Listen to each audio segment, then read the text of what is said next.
Hey, this is Delaney with Unzip the Runway, and I am doing 101 ways to create, and I'm on number 3. And at first I was like, oh my god, 101 ways to create. Yes, my love.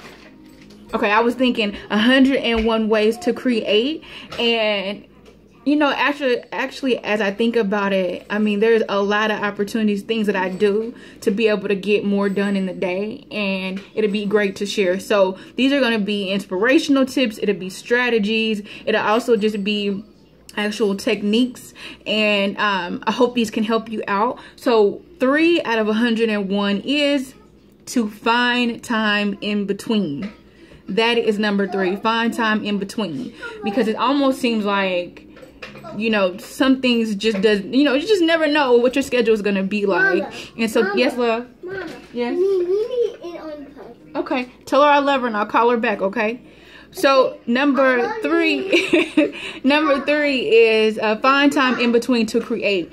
So, I had to work this morning, came home, and I'm actually in my kitchen cutting this fabric out. Because, you know, I didn't want to be in another room. My son's here, so I wanted to be able to interact with him and do some work as well. But, so, I have to get ready and go to work within like an hour. So, I wanted to at least start sewing some more items for myself. And I needed to take the time now to cut the fabric out. And then late tonight, I can actually start sewing it.